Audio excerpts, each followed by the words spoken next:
হে everyone, আসসালামু আলাইকুম। Welcome back to another brand new video. আজকে আমার রেসিপিতে রয়েছে ইফতারি স্পেশাল আলু এবং ডিমের চপ। তাহলে চলুন দেখে নিই কীভাবে ঝটপট তৈরি করে নিতে হয় আলু এই ডিমের চপ। চপ তৈরি করার জন্য আমি একটা পুর তৈরি করব, তার জন্য নিয়ে নিয়েছি ডিম, কাঁচামরিচ এবং পেঁয়াজ।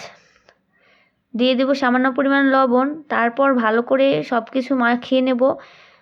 এটা মাখিয়ে এক সাইডে রেখে দেব, এতে করে চপটা তৈরি করতে আমাদের তাড়াতাড়ি হয়ে যাবে এবং সুবিধাও হবে। তাই আগে থেকেই পুরটা রেডি করে নেব। আমার পুরটা কিন্তু রেডি। তারপর আমি একটা ডিম স্লাইস করে কেটে নিয়েছি। এইভাবে কেটে বাচ্চাদেরকেও তৈরি করে খাওয়াতে পারবেন। দেখেন আমি কিভাবে কেটে নিয়েছি। তারপর এখানে নিয়ে নিয়েছি সেদ্ধ করা আলু। আমি গরম অবস্থায় আলুটা ম্যাশ করে নিয়েছি। গরম অবস্থায় আলুটা ম্যাশ করে নিতে হবে, তা না হলে আলুটা কিন্তু মাখানো যাবে না, দলা দলা হয়ে থাকবে।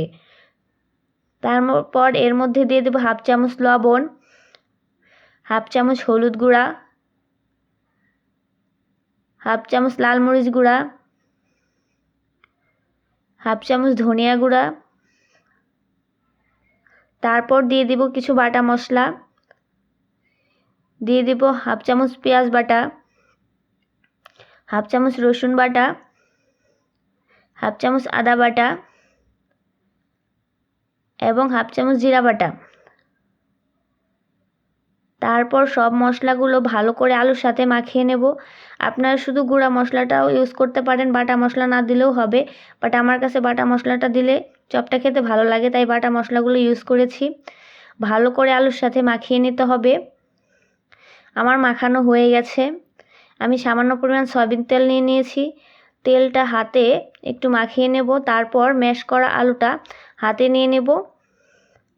তারপর হাতে চ্যাপটা করে এর মধ্যে দিয়ে দেব আমরা যে পেঁয়াজ, কাঁচামরিচ এবং ডিমের পুরটা তৈরি করেছিলাম, সেই পুরটা দিয়ে ভালো করে মুখটা লাগিয়ে নেব। দেখেন আমি কিভাবে তৈরি করে নিচ্ছি। আমি আজকের চপটা টাঙ্গাইলের চমচমের মতো করে তৈরি করে নেব। দেখেন টাঙ্গাইলের চমচমের সাইজ অনুযায়ী আমি কিন্তু আজকে চপটা তৈরি করে নিচ্ছি। আমার একটা চপ রেডি। দেখেন আমি আরেকটা তৈরি করে দেখাচ্ছি। একই প্রসেসে হাতে একটু আলু নিয়ে তারপর চ্যাপটা করে দিয়ে দেব আমি যে ডিমটা কেটে রেখেছিলাম, সেই ডিমটা দিয়ে ভালো করে মুড়িয়ে নিতে হবে। ভালো করে মুড়িয়ে এপিঠ ওপিঠ ভালো করে সিল করে নিতে হবে। দেখেন আমি কিভাবে তৈরি করে নিচ্ছি। এটা কিন্তু তৈরি করা একদম সহজ। আমার কিন্তু সবগুলো চপ তৈরি করা হয়ে গেছে। তারপর এটা পোর্ট করার জন্য এখানে আমি একটা ডিম নিয়ে নেব। রেসিপি ভালো লাগলে চ্যানেলটি সাবস্ক্রাইব করে নিয়মিত চ্যানেলের সাথেই থাকবেন। এইভাবে চপ তৈরি করে কিন্তু সারা রোজার মাস আপনারা তৈরি করে খেতে পারবেন। ডিমটা ভালো করে একটু ফেটে নিতে হবে। এই কাজটা হাত দিয়েও করে নিতে পারেন অথবা কাঁটা চামচের সাহায্যেও করে নিতে পারেন। আমার ডিমটা ফেটানো হয়ে গেছে। তারপর ডিমের মধ্যে চপটা চুবিয়ে আমি আজকের চপটা মুড়ি বাটা দিয়ে পোর্ট করে নেব। ভালো করে মুড়ির মধ্যে তৈরি করে নেব। আপনারা এখানে ব্রেড ক্রাম্ব অথবা টোস্ট বিস্কুটও তৈরি করে দিতে পারেন। তারপর চুলায় একটি প্যান বসিয়ে পর্যাপ্ত পরিমাণ তেল গরম করে তার মধ্যে ছেড়ে দেব। এই কাজটা একটু সাবধানে করতে হবে, কারণ তেলটা অনেক গরম, তাই আস্তে আস্তে চপগুলো তেলের মধ্যে ছেড়ে দিতে হবে। আর চপগুলো অবশ্যই ডুবো তেলেই ভাজতে হবে, এতে করে চপটা খেতেও ভালো লাগবে এবং ভাজাটা অনেক ভালো হবে। অল্প তেলে ফ্রাই করলে চপটা ভেঙে যাওয়ার সম্ভাবনা থাকে, তাই ডুবো তেলে ভেজে নিতে হবে। উল্টিয়ে পাল্টিয়ে লাল লাল করে ভেজে নিতে হবে।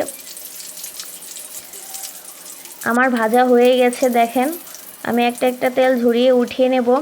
এইভাবে চপ বানিয়ে আপনার ডিপ ফ্রিজে রেখে সারা রোজার মাস খেতে পারবেন, কোনো সমস্যা নেই। এভাবে চপ কিন্তু রোজার মাসে তৈরি করে রাখা যেতেই পারে। আমার এখানে 20টার মতো চপ হয়েছে।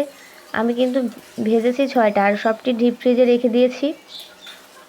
দেখেন আমার তেল ঝরিয়ে ওঠানো হয়ে গেছে। তৈরি হয়ে গেল অতি সহজে ঘরে থাকা কিছু উপকরণ দিয়েই বাহিরের দোকানের মতো একদম আলু এবং ডিমের চপ। এটা খেতে কিন্তু অসম্ভব মজাদার হয়ে থাকে। ভালো থাকবেন, সুস্থ থাকবেন। দেখা হবে নেক্সট কোনো ভিডিওতে। আল্লাহ হাফেজ।